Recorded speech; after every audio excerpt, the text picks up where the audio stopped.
You are listening to Fantha tracks. He's waiting. Classic Star Wars and the collectibles they gave us. From vintage Star Wars to the modern era of the saga. This is Collecting Tracks. Here are your hosts, Richard Hutchinson and Andy Preston. Hello and welcome to the latest episode of Collecting Tracks. I'm Richard Hutchinson. And I'm Andy Preston. And we're your hosts for episode 13, Back to School. Well, it seems been quite a while since we had our last episode out there, Andy. It's been a very busy time. What have you been up to since our last show? Yeah, it certainly has, hasn't it? Christmas and all that jazz. What have we been up to? Lots of family stuff, kids in various school performances and productions and what have you. Christmas itself, all the visiting and being visited and all that sort of nonsense. And back to work today with a bit of a bump. But had a good time. Lots to eat, lots to drink. I've put on far too much weight, so the diet starts again now. Didn't have a bad selection of Star Wars goodies in my Christmas stocking. I've started collecting a few Black Series figures, mostly for my photography, so I'm going for the characters that I want to photograph, really. So I had a Black Series Boba Fett, the Empire Strikes Back version, Black Series Tusken Raider. I had a Black Series Chewbacca, a little R2-D2 electronic cyber pet, which I've not opened yet. I remember having one of those back in the day. Do you remember when they first came in? Yes, absolutely. That must have been about 99, 2000? Yeah, or earlier than that. What were they called? They weren't the Tamagotchis, were they? Tamagotchi, that's the one. That's what I was looking for. Yeah, I never had a Tamagotchi, but I had a knockoff version, and God, that was annoying. Going off every 5 minutes, wanting attention. So yeah, I haven't switched R2 on yet, but I'm going to see whether he's just as annoying as those old ones were. I had a Star Wars Scrabble game. Not heard of that one before, but you can play regular Scrabble or you can play a Star Wars version where you get extra points for Star Wars words, and I think it's slightly different rules anyway. It'd be nice to investigate that.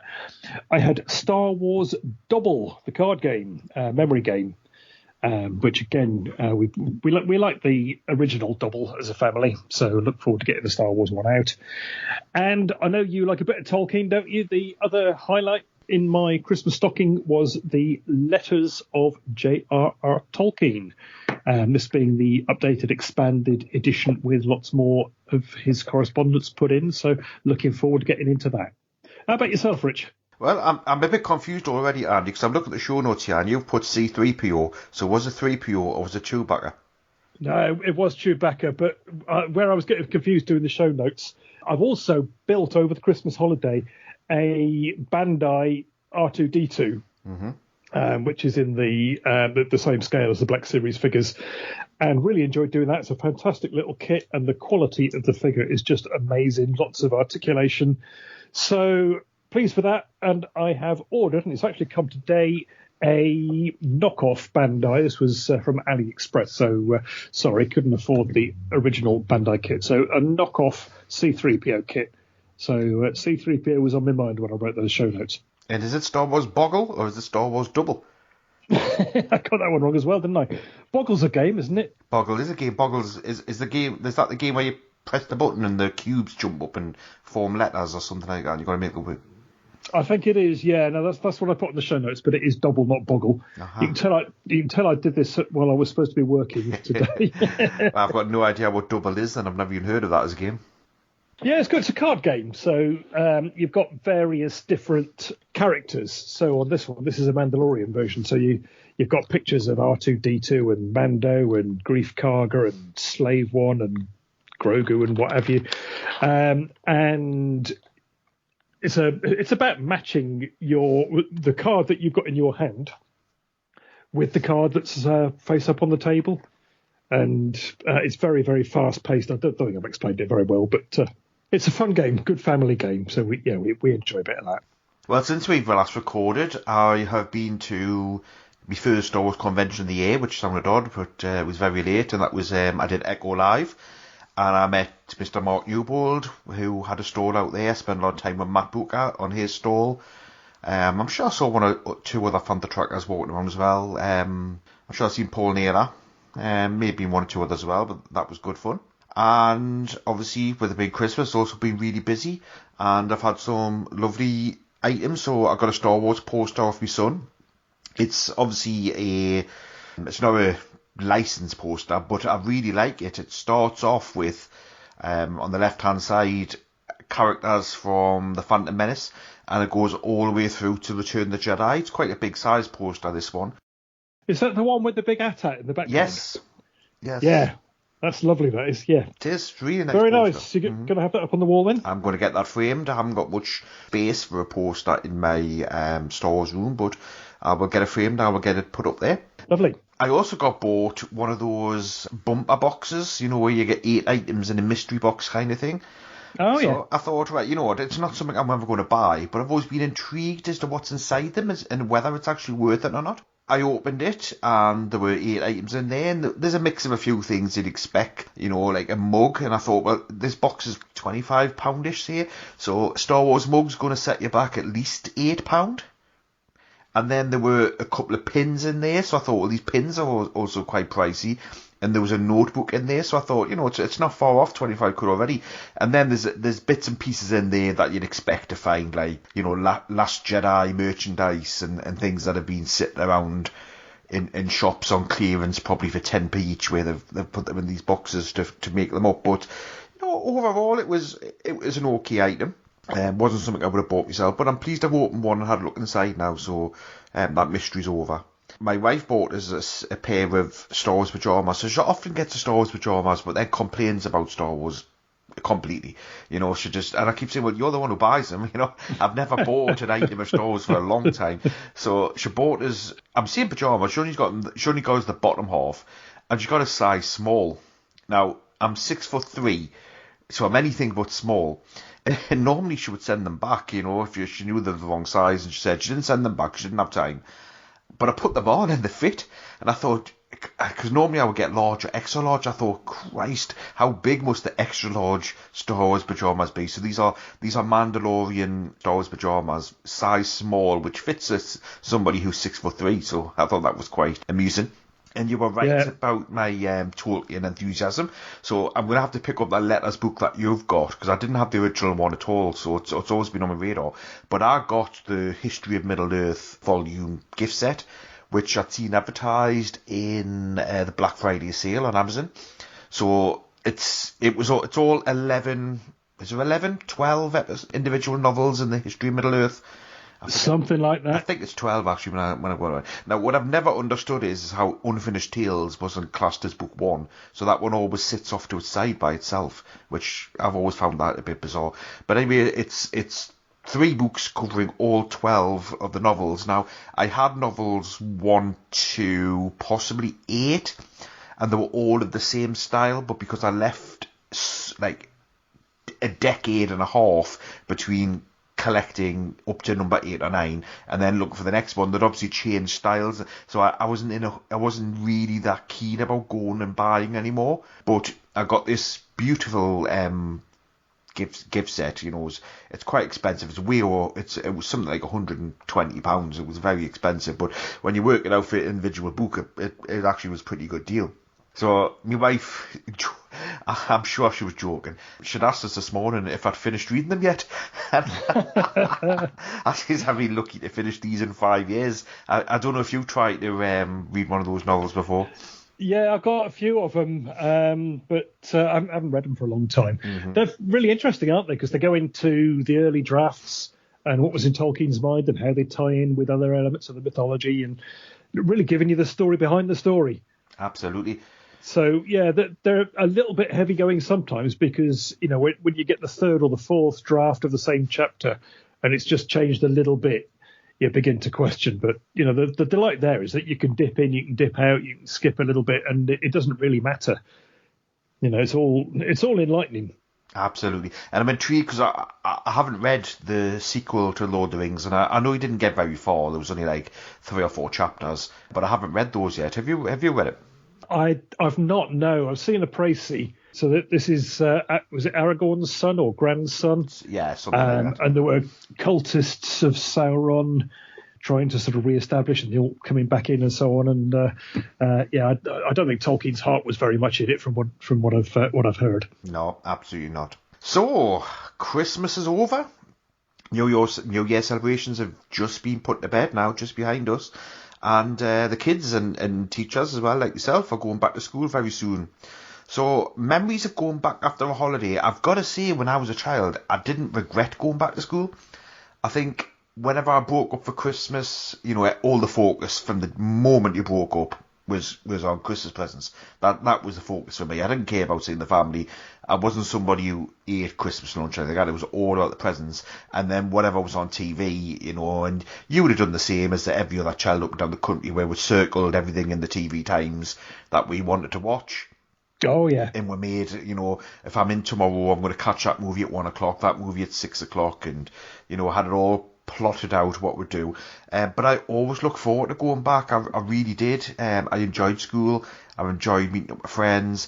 I would never have taken anything in with us. We had a toy day in school. I think probably the last week before we broke up for Christmas, where we were allowed to take in a toy. But after Christmas, I wasn't one of those kids who would walk in with a Luke Skywalker on my hand and go, oh, look what I've got for Christmas. That didn't happen. But saying that, I do remember I took in an IG-88 and I swapped it for a die-cast Millennium Falcon. I came home with this die-cast Millennium Falcon, and my mum called us and said, where did you get that from? And I said, I swapped it, and she made us take it back to get my IG-88 back. That was in primary school. So I was probably about, 9 years old at that point, 10 years old. But that's the only time I actually remember taking anything into school that was Star Wars related. I think your mum did you a disservice there. Yeah. I think that was a good trade. You you got the better end of that deal. Hi, I'm Duncan Poe, and you're listening to Fantha Tracks. Going back to school, I wouldn't say I look forward to it. Holidays are holidays, and you're free as a kid. You do what you want. Playing with your Star Wars toys or whatever it may be. But I didn't mind going back. I think by the end of the holiday, you're generally ready for it, aren't you? You want to go back and see your mates and get back into more of a routine. So, yeah, didn't mind. And it was always quite relaxed going back in the first couple of days. Teachers would be a little bit, well, they're probably all still hungover, but they didn't press us too much first couple of days. So it was a chance to see your mates and catch up and, what did you get for Christmas and all that before you got into the real work. As for taking stuff in, I don't think we generally did that as a rule anyway. Like you say, before term finished, there was usually a day, last day of term, when you'd take in games or toys and so on. I remember taking my Star Wars in occasionally for that. But no, other days, no, didn't take anything in. Now, whether that was just me or parents saying you can't take that in because it'll get lost or whatever, don't know. But no, I don't think we did that as a rule. Yeah, I definitely remember that. You don't take this into school because it'll get stolen or, it'll get broken or whatever. Yeah, absolutely. Remember being precious about things like that. But anyway, Christmas, and so what are we focusing on this episode? So we're looking at back to school, and there were lots of options for Star Wars fans of going back to school. And I always got, I want to start with this item because I always got a pencil case of some kind, always.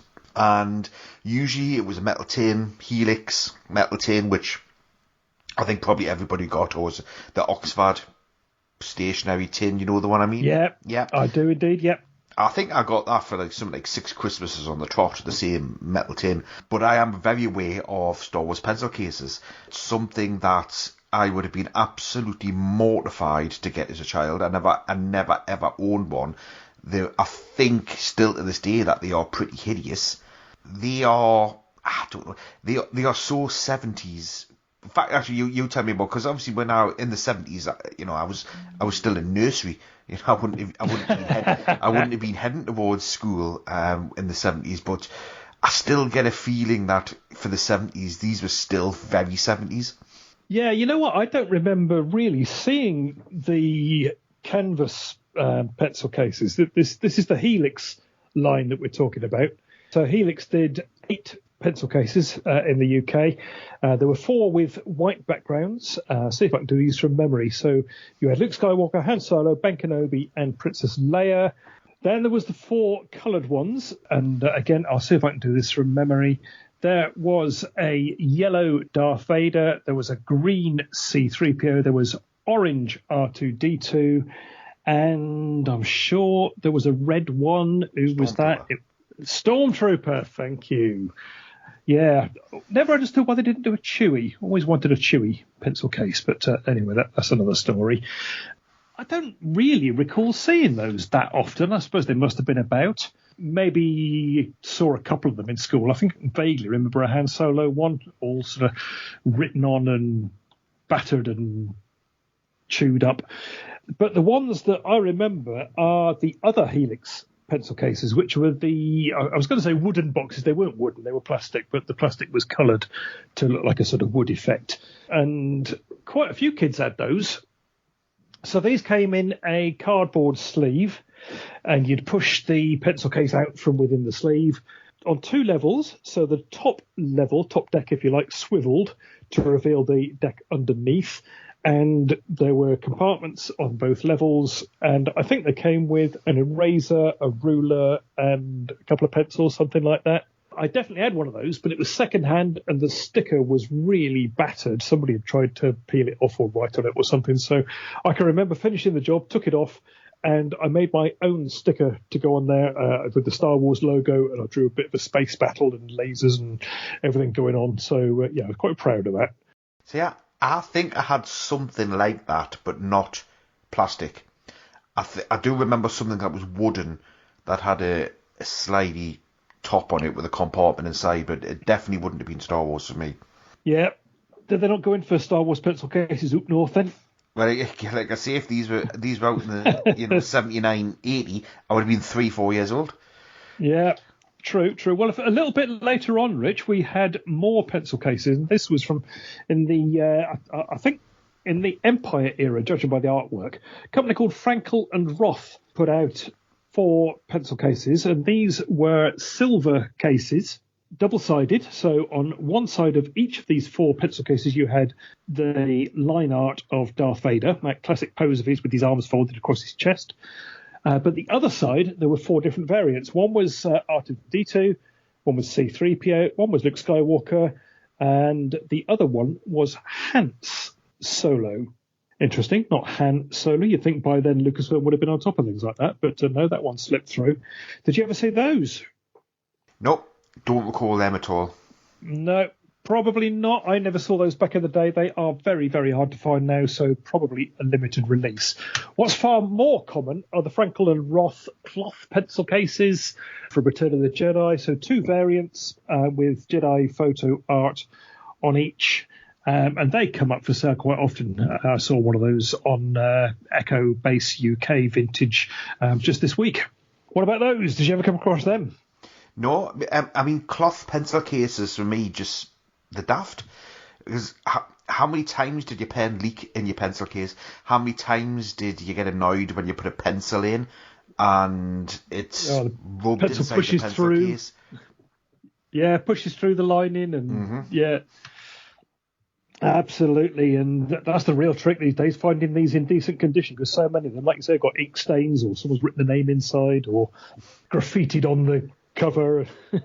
Yes, absolutely. Yeah, in a right mess, most of them. Now, one thing I did like getting as a child, my sister did as well, were erasers or rubbers, and I certainly remember getting a huge bag of erasers one year, and one of them must have been, it was almost as big as an old blackboard, and you could lob it off other kids' heads in the classroom, and it was quite a hefty thing. And one side was soft. It was, I want to say it's pink on one side and blue on the other side from memory. Yeah, I remember a big pink eraser. Yes. Probably about the same size as a pencil case, actually, that we've just been talking about. It's huge. And I'm convinced in my head that one side would rub off pencil and the other side was a bit grittier. And yeah. I wonder if it could rub off pen, because obviously I had some, erasers that would rub pens out as well. So I do remember that eraser, but I certainly didn't get or see any Star Wars ones. And I actually do like these erasers. I think they're pretty good.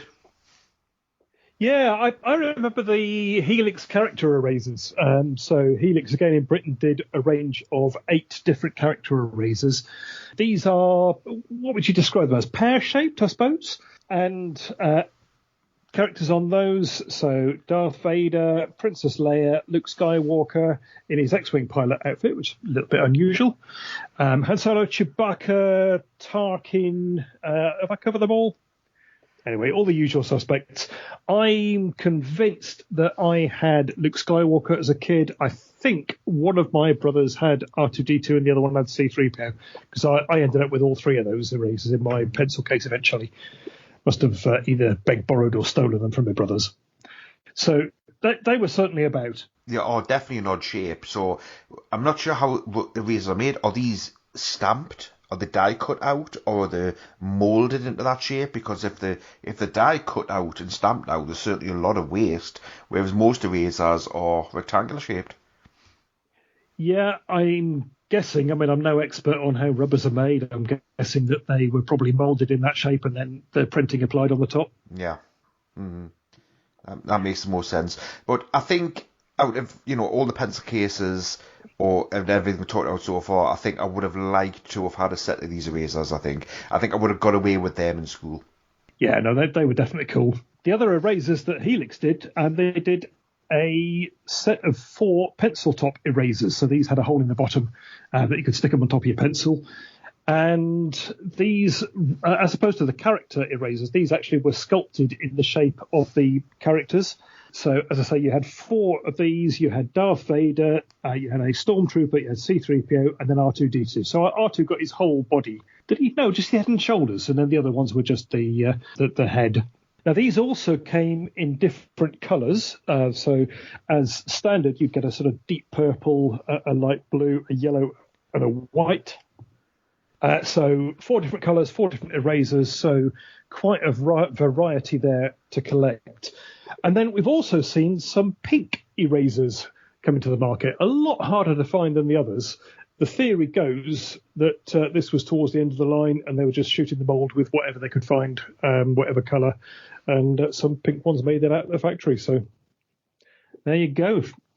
Pencil top erasers never worked for me. They didn't rub pencil out. They ripped a hole in the piece of paper. The only ones that ever worked for me were the ones that you still get to the day, which are they've sort of got the metal band around them that holds the eraser in place. Yeah. But pencil toppers back in the 80s, they literally did wear the paper away. I don't think they worked. No, and these coloured ones, if I remember rightly, they just left a coloured smear. Yeah. So you use a blue eraser, you get a blue smudge on your on your page. I would take a set of the character erasers, but not these pencil toppers. No. Now, you mentioned the eraser tip pencils. Helix did those as well, sold individually. These ones were from it was like a tube or a pot that these were sold in. So you'd buy your pencils individually. And they said, Star Wars, may the force be with you down the side. Dark blue pencils, so they were quite nice.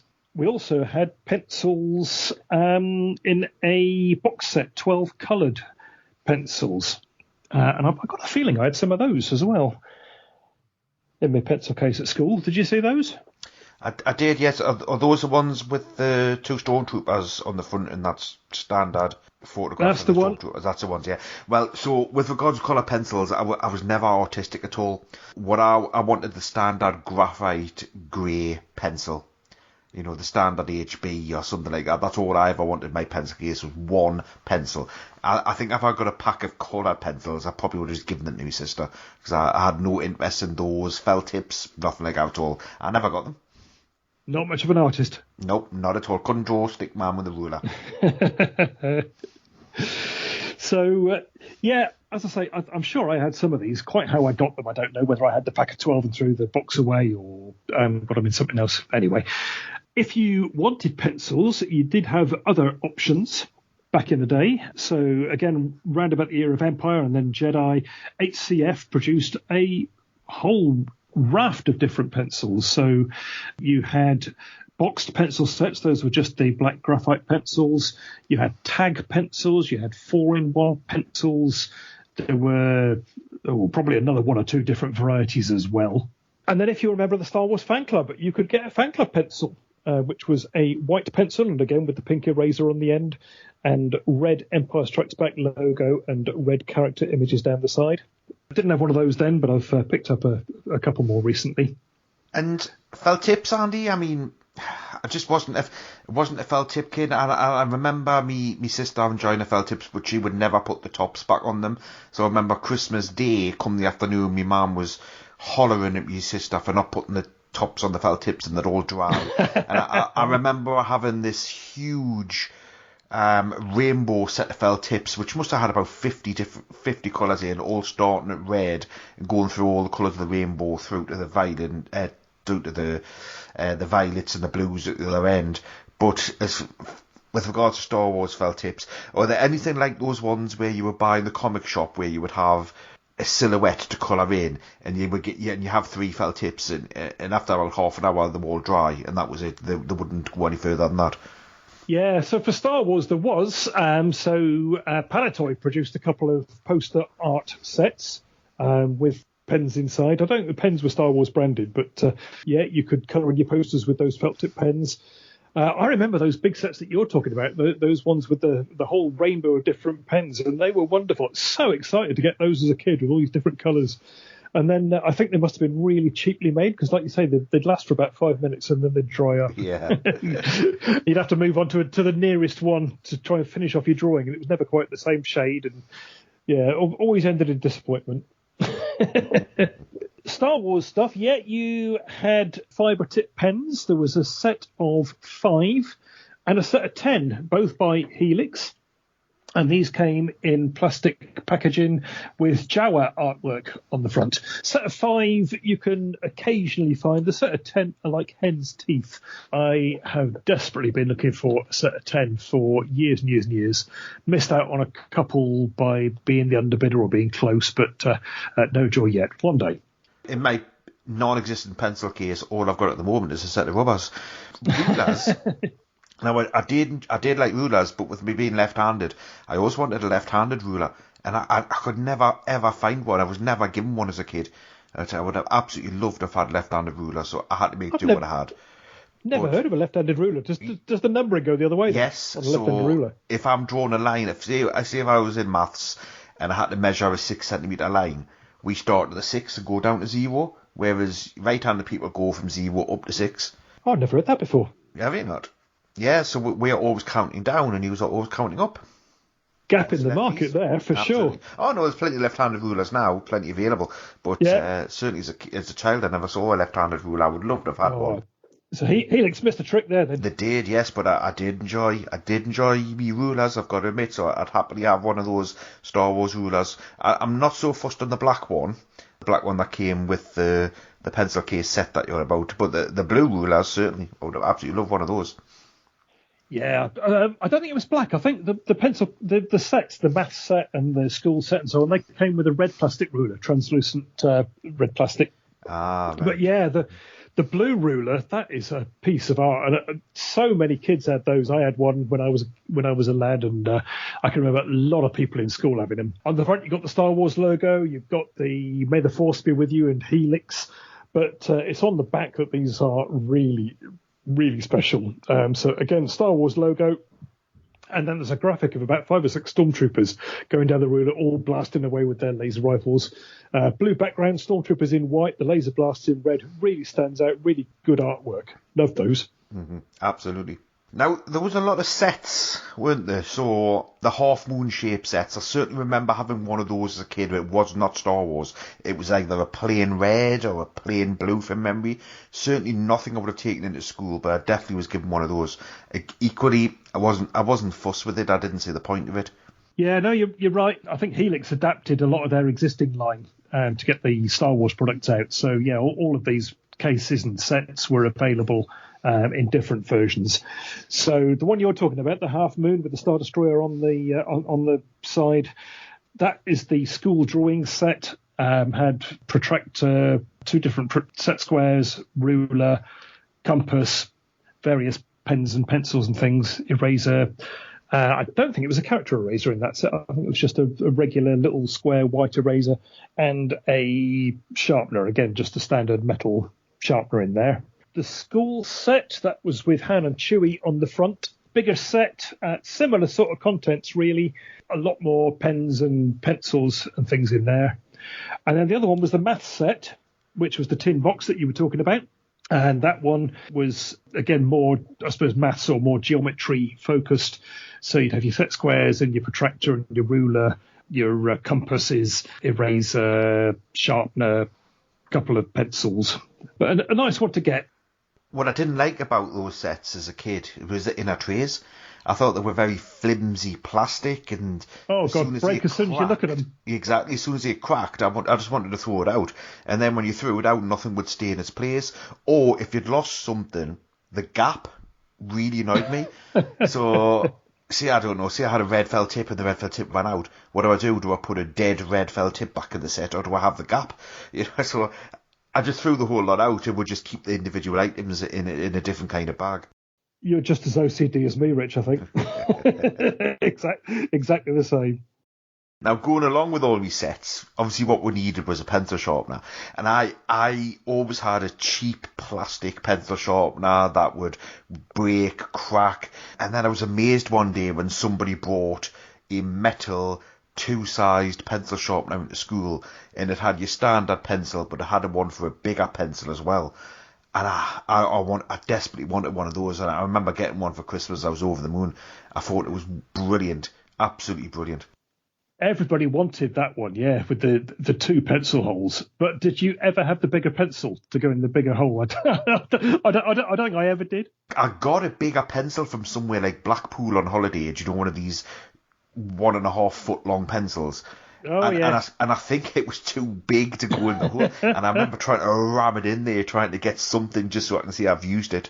But I don't remember an accurate size pencil for it. Oh dear. The best pencil sharpener ever was the one on the teacher's desk. And it was bolted onto the desk. Absolutely. And this was hand cranked. So you'd put your pencil and you'd crank the handle and it would sharpen your pencil for you.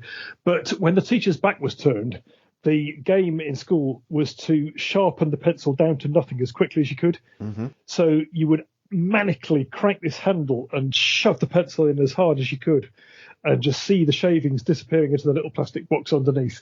And you could do a whole pencil in about 30 seconds. Wow. Well, I remember the one where actually had a holder for the pencil. So you used to press these 2 clips together, a piece extended out, you put the pencil in it, almost like an MRI machine, and then as soon as you let go, this clamp would hold the pencil, and then you would turn it, and the clamp would close in. Wow. Yeah. That sounds scary. It's more technological up north. Death Star trash compactor, that reminds me of. Oh, absolutely. Yes, that's kind of what it is. It's like the Kenner Death Star. Yeah, definitely. Same kind of thing. For everything in one location, daily news, reviews, interviews, podcasts, video and social media feeds. Bookmark FanthaTracks.com for Star Wars news 24/7, 365. The only kind of pencil sharpener I remember otherwise was my dad went to Spain for the 1982 World Cup, and he brought us back a spherical pencil sharpener, which was metal, that had a little footboarder on it and it had a Spaniard 82. Now, I could get away with taking that into school because football was cool everywhere, so I was absolutely fine with that. But it's very reminiscent of the pencil sharpener you're going to mention now. Yeah, this being the classic and what a lot of people regard as the pinnacle of the Helix line, and that's the Death Star spherical eraser. So I don't know who was dropping acid. Eraser. I've written eraser on the show notes, haven't I? Death Star pencil sharpener, of course, pencil sharpener. Yeah, somebody at Helix was dropping acid when this was designed, because you can picture the Death Star, can't you? It's grey, it's featureless, it's got that dish on the side and the trench around the middle, but it's basically a grey ball. This Helix pencil sharpener is anything but. It's multicoloured. You've got all colours of the rainbow in this thing. It's a thing of absolute beauty. It looks nothing like the Star Wars Death Star, but I absolutely love it. Very, very colourful, very 70s. And the metal sphere is mounted on a blue plastic base. The sphere comes apart in two halves, so you can empty out your pencil shavings. Really hard to come by. I think these go for well upwards of £100 each when they come on the market. And what a fantastic little collectible. Rumoured to be one of George Lucas's favourites. Oh, really? That's interesting. I wasn't aware of that.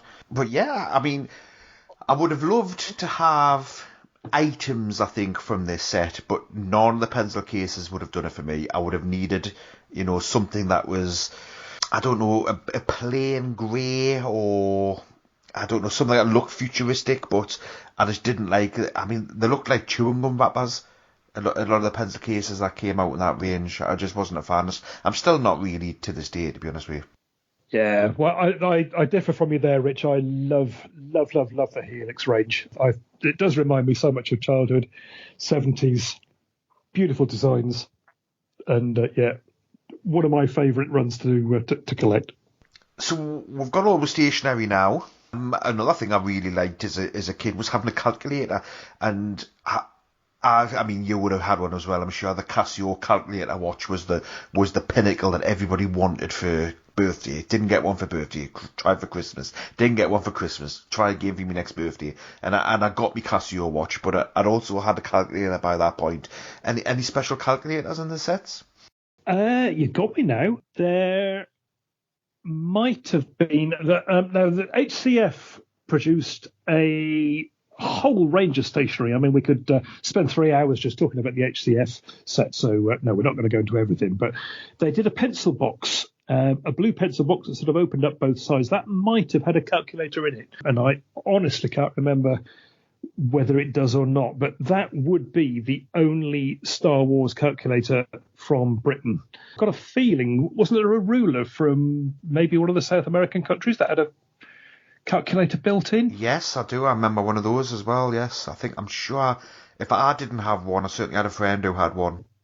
Yeah, no, they definitely were available, non-Star Wars ones, but I think there was a Star Wars branded, as I say, possibly from South America. Oh, right, I wasn't aware of that. But as far as calculators, when I was a kid, I just had the basic Casio model, which I think they've been producing for like 30 years now, the same scientific calculator. And going alongside all this, and so we need paper, we need notebooks, we need pads and things like that. I only liked, because it looked professional, your standard reams of A4 in the Oxford University, what do you call like a front cover, which had had quite a rigid grey cardboard back to it. Do you know the set I mean? Yeah, I can picture it exactly. I don't think we had our own notebooks or exercise books or anything like that in school. I think we had to put up with the ones that we were given, which were the ones with the really cheap Jotto paper, and then they'd have red covers or green covers. I think we had red for English, blue for maths, green for science, yellow for RE. So they were all colour-coded. So it was all quite cleverly worked out. But, yeah, we didn't get to take our own books in. So I don't remember having any kind of notepads or anything like that. Even at home, it wasn't a done thing. We didn't write letters. We didn't write things down very often. I was starting to use my ZX Spectrum computer to start recording things, but writing things down, taking notes, making lists wasn't really a big thing. No, we did bits and pieces. I can remember having notebooks and not really making full use of them. As you say, you'd write something in there just for the sake of it. So you might make a list or something, or make a list of the films you're going to see, or make a list of the action figures that you want to buy. Never really to any great extent. I never kept a proper diary or anything like that. What I can remember at school, and this is perhaps a little bit later on, we had to cover some of our books, particularly thinking home economics, where you'd have obviously your cookery and you'd have flour and water and all sorts flinging about the classroom. So we'd cover our exercise books to protect them. And I was lucky enough to have Star Wars wallpaper in my bedroom as a kid. I had one wall done in Star Wars and another wall done in Empire Strikes Back wallpaper. And the offcuts I used to cover my exercise books with. So I love that. I've still got them around somewhere. And my old school books covered in Star Wars wallpaper. Love that. Yeah, we had to do it in secondary school, so we it was known as backing your book. And the only thing I remember putting on mine was like a sticky back plastic, but it was see-through. Yeah. When I saw other people doing theirs, and like some people use wallpaper or posters and like that, I was just like, oh, they look so tacky. They look, the tore, the ripped, whereas I always had my nice backed, cling filmy kind of backing on mine, so it was always neat and pretty looking. Oh, but I bet you were teacher's pet. Oh, yeah. So why do you think then that there was so much stationery available? I mean, do kids really want letters and memo pads and notebooks? Did they want them? Did they use them? I don't know how much they were used, because again, you buy these on the second-hand market and you can get so many that clearly have been owned by a kid, because you'll have somebody's name on the front and you might have some little scribbles inside, but very rarely one that's been used all the way through. I tell you what I think it is. I think it's parents and well-meaning aunties and things thinking, I know, I'll buy little Johnny something educational, something that they can use to write in. And so, oh, he's into Star Wars, isn't he? I'll buy him a set of Star Wars notepaper and envelopes, and he can write to all his mates. And then what you'd do is you'd use all your Star Wars notepaper and envelopes in writing your thank you letters after Christmas, and then you wouldn't have any more. So there you go. I think that's what prompted all these to be made. Certainly scrapbooks. Now, scrapbooks were popular. Scrapbooks were a big thing in the 70s. Not that I ever did one, but you do find a lot of Star Wars scrapbooks popping up on eBay and various other places. I've got quite a nice collection, and you get some lovely stuff stuck in there, collectible stuff and things that you might not see otherwise. So, yeah, a good source for collecting the old scrapbooks. Now, what I may have wanted as a kid is a good binder, because I did like the A4 binders. Were there any A4 binders available? Just the one, and this was by Letraset in the UK, a hard binder, ring binder, featuring the artwork of Luke's X-Wing chasing Darth Vader's TIE fighter, shooting lasers at it with the Death Star in the background. Really classic image. We've all seen that one. So that was the only binder that was available. The other things that Letraset put out, it was all sort of paper products, really. So you had an R2-D2 space writing set, which contained some notepaper and envelopes and a few transfers and things. You could buy the envelopes separately in a pack of 12. And then they did the various books, the scrapbook that I've mentioned. And then you had R2-D2's memory bank, C-3PO's exercise book, Princess Leia's Rebel Jotter, Chewbacca's space notes, and a Stormtrooper manual. So they were all from Letraset. Again, in the Jedi era, H.C. Ford never wants to miss a trick. They produced stacks and stacks of notebooks and paper and things. So from the books, we had scrapbooks, sketch pads, exercise books, notebook, and then a whole series of tiny little books. Have you seen these? That some softback, some hardback. Yes. Not one of them is bigger than about 2 inches by 3 inches. Pathetic. What on earth were they used for? Goodness only knows. And again, I can't see any kid buying these other than to collect them. I don't think you'd actually use them for anything. But you had star logs, mini memos, pocket memos, mini notebooks, memo pads, all with different characters on the front and different variations available. But yeah, they're not the most exciting thing in the world, are they? No, definitely not. So just to recap there, I think I would like a ruler. I think I'd like one pencil, as long as it was standard graphite. I think I would like the set of character erasers. I would have the binder, and probably that's it. Or one of the jumpy sets. Whereas I'm guessing you would have wanted everything. Oh, absolutely. Yeah, more the merrier. I tell you another thing I would have wanted, and I reckon this might just find its way into your pencil case. The fan club in the UK, they produced some character pens, ballpoint pens. So you pop your pen out and write with it and pop it back in again. These came in various different colours. I don't think there was any sort of particular arrangement as to which colour went with which character. I've seen white ones, black ones, light blue, dark blue, green. You had 3 characters. You had R2-D2, C-3PO, and Darth Vader.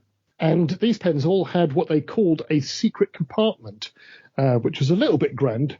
Basically, it was a feature in the pen. So you had the image of the character, and they had a little sliding panel. So when you turn your pen one way up, the panel slides down to hide the character. Turn the pen the other way up, panel slides back to reveal the character. Similar to the ones that you could buy on holiday with the ladies without many clothes on. Yes, I remember being amazed by one of those the first time I saw it.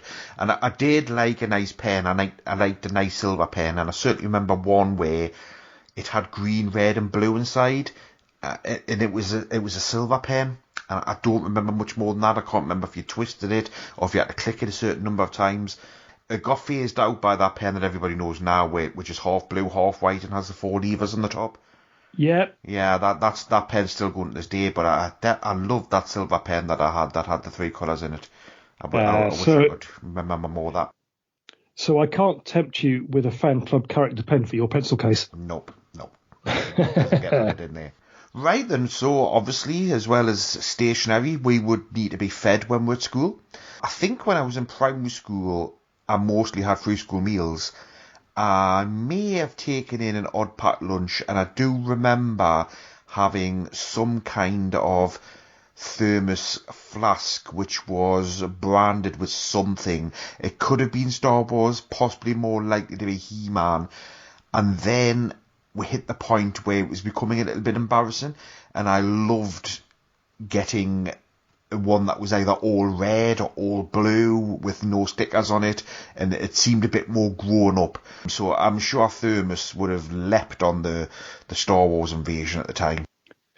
Yeah, absolutely. I don't remember actually having lunchbox and flask, having the set at all. I had probably a Tupperware sandwich box. And then did I even take a drink? I don't think I took a drink into school. I think I relied on the water fountain. Probably the dodgiest place to get your drink in the world. Yeah. All those kiddie germs floating around. But yeah, I don't think I took a drink to school. Back in the day, I would have loved to have had a Star Wars lunchbox. I'm aware of 4 that the Thermos company produced in the UK. So first one was one with the Star Wars logo. It was a blue lunchbox and a blue flask with some red detail. I think the lunchbox had a red handle. The flask had a red mug. And this was artwork of R2-D2 and C-3PO in the desert with some buildings and evaporator and things in the background. I say Star Wars, I think it was copyrighted 1980 actually, so it was more Empire era, but that was the sort of Star Wars artwork. Couple for Empire, one that was red. This is the one that you always see on eBay or at the collectible fairs or what have you. Red lunchbox, red flask with Darth Vader with 2 stormtroopers flanking him, and he's striding through the ice caverns on Hoth on the lunchbox artwork. Another one, a blue lunchbox with photo art of the heroes on Endor. So that's Luke, Leia, Han, and Chewie. Endor, did I say? Hoth. Not going to get much Endor artwork on an Empire box, are you? And the accompanying flask with a Yoda graphic. And then I bet you had this one, Rich. A little bit later on, when those lovely cuddleable Ewoks came along, a light blue set with Wicket the Ewok artwork. I bet you took one of those to school, didn't you? Nope, not at all. I would guess it was Masters of the Universe, the one that I had. If not, it might have been something football related, but I certainly remember hitting a point where anything with artwork on was not cool anymore on a lunchbox. I certainly remember that time hitting. Yeah, no, I'm sure you're right. I think once you got to senior school, once you got to maybe 11 or 12, that was about it. You'd get royally laughed at for anything with characters on. I'm Neil deGrasse Tyson, and you are following Fantha Tracks. Now, school bags, I honestly cannot remember what I took my stuff to school in. Certainly remember in secondary school, I would have had, the football boot bags. The small... Oh, yeah. Yes. I definitely carried stuff around in that for a while, and I never had football boots in because I never had any. So it would have had me pencils and stuff like that in. And as I got older through secondary school and you're heading towards, the age of 13, 14, I would have had a rucksack. But in primary school, I probably would have carried, if I had one, me lunchbox in just by itself. And anything else would have been shoved in various pockets, I would imagine. Yeah, I certainly during the winter months, I wore a big Parker coat, the sort of Han Solo Hoth thing, to school, which had massive pockets. So, yeah, you could fill that up with just about anything. But as for school bags, certainly senior school, we had what sort of material? Probably a very, very heavy-duty cotton bags, plain light blue or sand-coloured or olive green with buckles and things on. They must have come from the Army and Navy stores or something, but there was a real craze for those. And you had to customise those. So you get your biro out and you draw things and write things and absolutely plaster it with graffiti.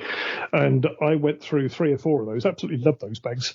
They were rugged as anything. You could kick them about, toss them around the playground, and they'd stand up to just about any abuse. So, yeah, they were all the rage when I was at school.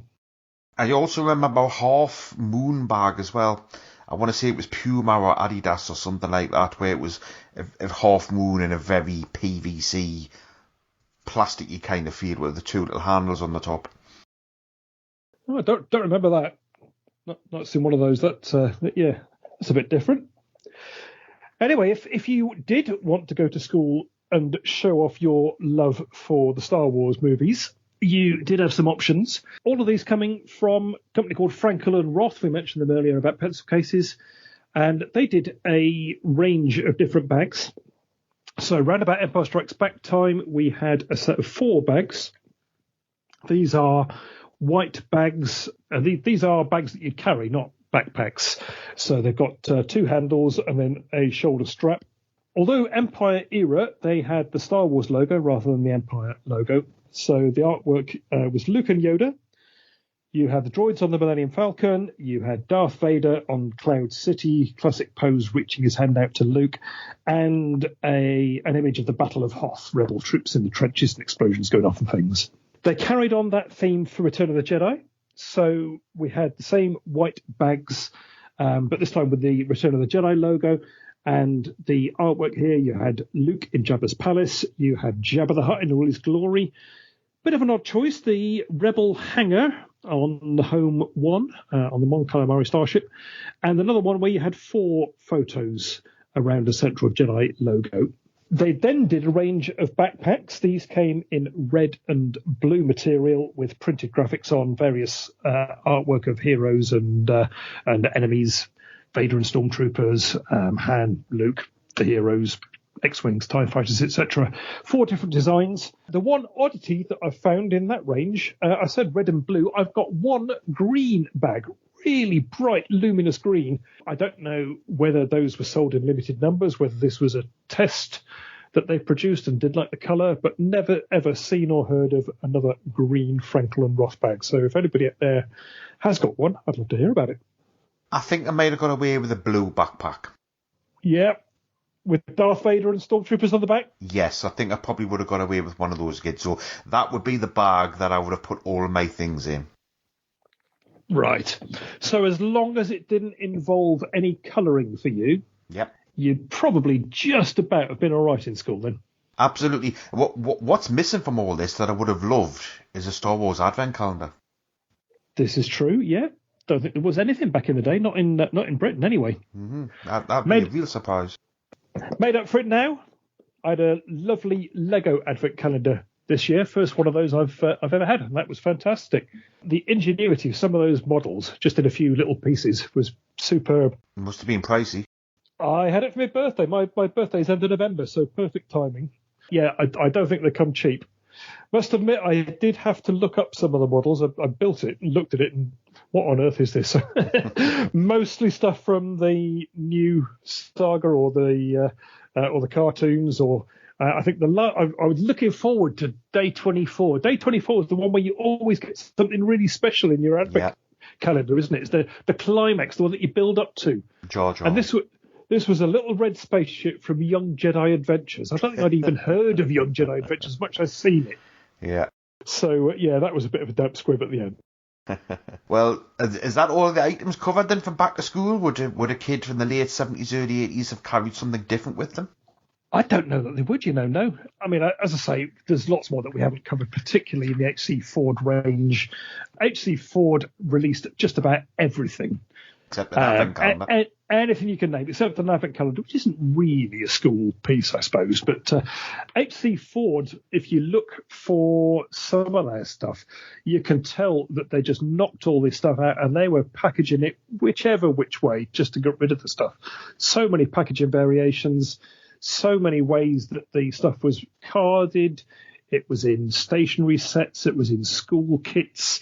You name it, they tried to flog it. And what's great is that towards the end of the line, they've got these things called character stationery pencil top gift set, which is in a blue window box. And originally it was exactly that. It was pencil tops. You had 6 pencil tops, and then you had some pencils and rubbers and things to go with them. But they then used the same boxes with a sticker over the contents, and they just chucked anything in there.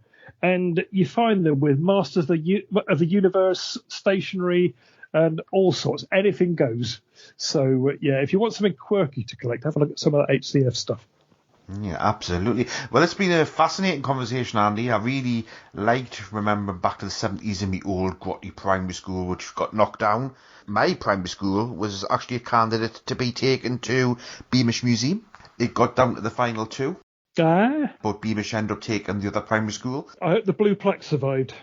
Richard Hutchinson studied here. Yes. Well, Andy, we've hit about the hour mark now. How about we do computer games in our next episode 14? Oh, good shout.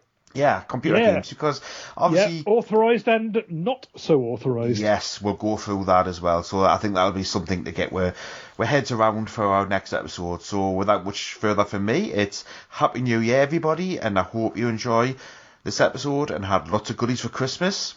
Indeedy, Happy New Year. May the force be with you. And Rich, I hope your own return to school is not too traumatic for you. So thanks for listening to Collecting Tracks. If you want to be part of the action, stay updated on all the latest Star Wars news, visit fanthatracks.com or check out the free Fantha Tracks app through the App Store to follow us on your mobile device. You can reach out to us and send in your listeners' questions by emailing radio@fanthatracks.com. Comment, like and share on any of our social media feeds at Fantha Tracks, and be sure to subscribe, leave a review, preferably a 5-star one, on Amazon Music, Audible, Apple Podcasts, Google Podcasts, Spotify, or your podcatcher or smart speaker of choice. And as always, thanks to James Semple for composing the Fantha Tracks intro, Andy Lythe for our Collecting Tracks open music, and Mark Daniel and Vanessa Marshall for our voiceovers. Remember to tune in to Good Morning Tatooine, live Sunday evenings at 9 PM UK time, 4 PM Eastern and 1 PM Pacific on Facebook and YouTube. Check out Fantha Tracks Radio Friday evenings at 7 PM UK time for new episodes of The Fantha from Down Under, Planet Leia, Desert Planet Discs, Start Your Engines, Collecting Tracks and Cannon Fodder, and every Tuesday at 7 PM UK time for your weekly episode of Making Tracks. Coming up next on Fantha Tracks Radio, it's Making Tracks.